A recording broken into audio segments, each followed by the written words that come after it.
بسم اللہ الرحمن الرحیم۔ السلام علیکم، میرے چینل میں آپ کا استقبال ہے۔ آج کی یہ ویڈیو ہم قواعد کے اوپر یعنی گرامر کے اوپر بنا رہے ہیں، جس کا ٹاپک ہے حروف یا انگلش میں ہم کہتے ہیں لیٹرز۔ تو یہ دیکھتے ہیں ذیل کی تحریری علامتوں کو ہم اچھی طرح پہچانتے ہیں۔ تو ان علامتوں کو ہم جانتے ہیں نا، الف ب ج د ک کھ گ گھ، یہ سب اے بی سی ڈی، یہ سب کو ہم جانتے ہیں نا۔ یہ الفابیٹس جن کو ہم بولتے ہیں یا حروف کہتے ہیں۔ کسی بھی زبان کی تعلیم حاصل کرتے وقت ہم اس کی بنیادی آوازوں کی علامتیں سیکھتے ہیں۔ یعنی جب ہم شروعات کرتے ہیں کسی بھی زبان کو تو ان کی جو آواز ہے بنیادی، اس کی تعلیم لیتے ہیں نا، اس کی علامات سیکھتے ہیں۔ انہیں حروف تہجی اردو میں بولتے ہیں اور انگلش میں الفابیٹ کہا جاتا ہے۔ آزادانہ ان حروف کے معنی نہیں ہوتے۔ زبان بولتے یا لکھتے پڑھتے ہوئے ہم نیچے دی گئی آوازیں بھی استعمال کرتے ہیں: با، بے، پر، تک، سے، میں، اور ان کے علاوہ بہت سی آوازیں۔ کیا ان کے کچھ معنی سمجھ آتے ہیں؟ اکیلے پڑھے رہنے میں الف ب ج وغیرہ کی طرح یہ بھی بے معنی رہتے ہیں۔ یعنی با، بے، پر، یہ سب بھی جو ہے اکیلے اگر ہم پڑھیں گے یا اکیلے ہے تو اس کا کوئی مطلب نہیں ہے نا، اس کی میننگ ہی نہیں ہے کوئی۔ اب ہم ذیل کی مثالیں پڑھتے ہیں: با ادب، بے خوف، سر پر، گھر تک، ہاتھ سے، باغ میں۔ ٹھیک ہے نا، یعنی دوسرے بامعنی لفظوں سے پہلے یا بعد میں آ کر ان میں کچھ معنی سمجھ میں آنے لگتے ہیں۔ یعنی با کے ساتھ ہم نے ادب جوڑ دیا تو اس کا ایک لفظ بن گیا نا، پورا با ادب میننگ فل بن گیا۔ اور با، خالی با جو ہے کچھ میننگ نہیں رکھ رہا تھا۔ بے معنی اور حروف تہجی کی طرح یہ حروف بھی پارٹیکلز ہیں۔ بات کرتے یا لکھتے وقت جنہیں دوسرے لفظوں کے ساتھ لانا ضروری ہوتا ہے، ایسے حروف کی چند قسمیں ہیں یہاں جن کا تعارف کیا جاتا ہے۔ یعنی حروف کی جو ہے قسمیں ہیں تھوڑی، جو یہاں پر ہم بتا رہے ہیں۔ ٹھیک ہے، تو اگلے صفحے پر یہ دیکھیے، یہاں پر یہ پہلا جو ہے حروف جار یعنی پریپوزیشن۔ ٹھیک ہے، ذیل کے جملے دیکھتے ہیں ہم، پڑھیے: بچے باغ میں کھیل رہے ہیں، وہ گھر سے نکلا، سر پر ٹوپی پہنو، گیلی دیوار کو ہاتھ نہ لگاؤ، دریا تک پہنچ کر میں رک گیا، پردوں کا رنگ اڑ چکا تھا، ہم نے کھانا کھا لیا ہے۔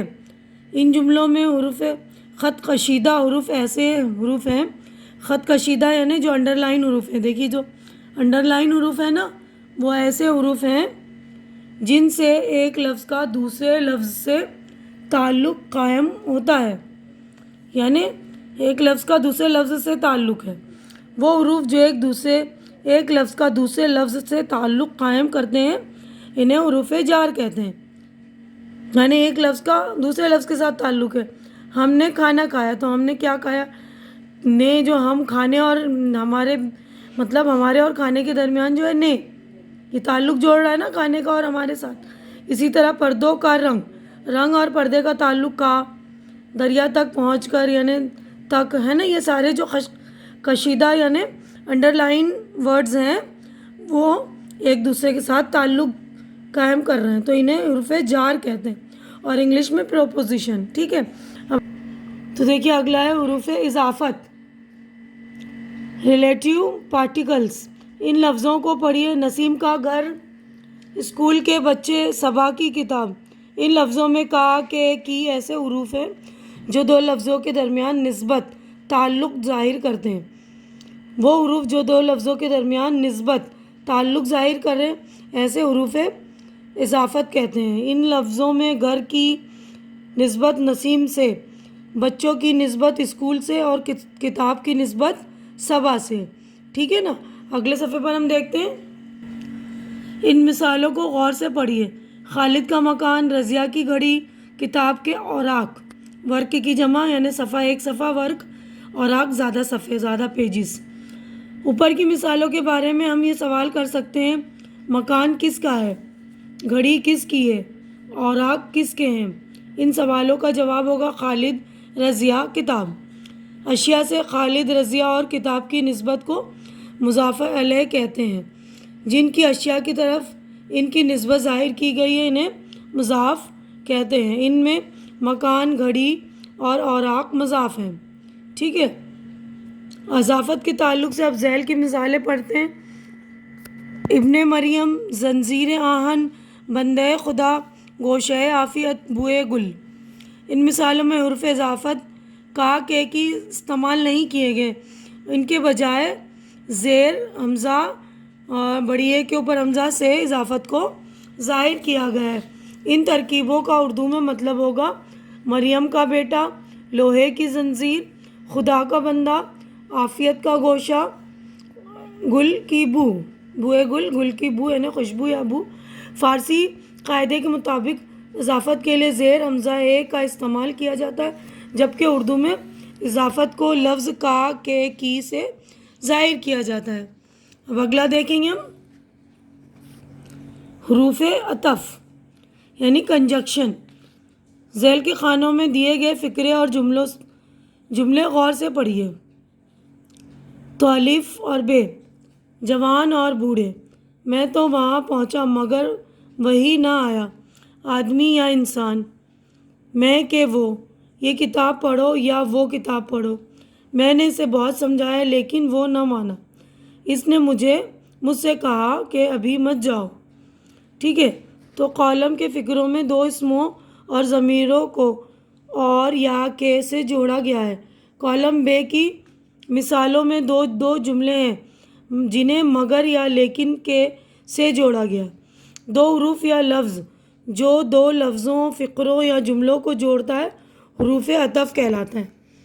یا کوئی دو جملوں کو جوڑنے والا یا کوئی دو لفظوں کو جوڑنے والا حروف عطف کہلاتا ہے۔ ٹھیک ہے نا۔ حروف تخصیص امپیٹکس۔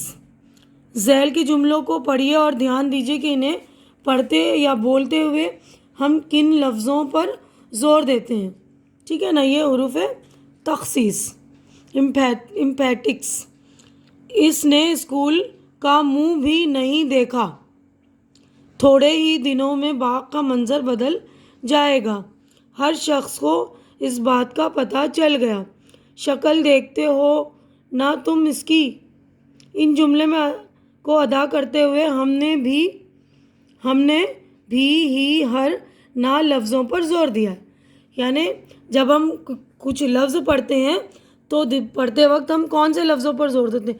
اس نے اسکول کا منہ بھی نہیں دیکھا، تھوڑے ہی دنوں میں باغ کا منظر بدل جائے گا، ہر شخص کو اس بات کا پتہ چل گیا، شکل دیکھتے ہو نا تم اس کی، ہے نا۔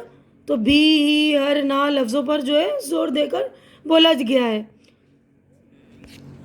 وہ حروف جو جملے میں کسی پہلو پر زور ڈالنے کے لیے استعمال ہوتے ہیں انہیں حروف تخصیص کہتے ہیں۔ ٹھیک ہے، زور ڈالنے کے لیے جو حروف استعمال ہو رہے ہیں انہیں حروف تخصیص۔ ٹھیک ہے، اب حروف فجائیہ ایکسکلیمیشنز۔ ذیل کے جملے بآواز بلند پڑھیے اور غور کیجیے کہ انہیں ادا کرتے ہوئے ہم کن جذبات کا اظہار کر رہے ہیں۔ ارے تم ابھی تک یہیں ہو، واہ واہ کیا خوب، ہاں ہاں ذرا سنبھل کے چلو بھائی، ظالم نے بے وفائی کی۔ کبھی کسی بات کے رد عمل کے طور پر پرجوش اور جذبے کے تحت ہمارے منہ سے اوہو، آہا، اف، واہ جیسی آوازیں نکل جاتی ہیں۔ وہ حروف جو جملے میں خوشی، دکھ، حیرت کے جذبے کو ظاہر کرے اسے حروف فجائیہ کہتے ہیں، جیسے سبحان اللہ، ماشاء اللہ، لا حول ولا قوت، ارے واہ، ارے واہ واہ، اف، چے خوب اور چشم بد دور وغیرہ۔ واضح رہے کہ جذبات کا اظہار کرنے والے فجائیہ حروف کے بعد فجائیہ نشان، یہ والا دیکھیے فجائیہ نشان لگایا جاتا ہے۔ تو یہاں پر ہمارا یہ جو حروف کا چیپٹر ہو گیا کمپلیٹ۔ تو آج کی ویڈیو میں بس اتنا ہی۔ اگر میری ویڈیو اچھی لگ رہی ہے تو اسے لائک کیجئے، شیئر کیجئے جو ضرورت مند بچے ہیں، اور کمنٹ کر کے مجھے سجیشن دیجئے، اور میرا چینل سبسکرائب کر کے میری حوصلہ افزائی کیجئے، کیونکہ سبسکرائب کرنا فری ہے، ہماری اس طرح حوصلہ افزائی ہو جاتی ہے۔ اللہ حافظ۔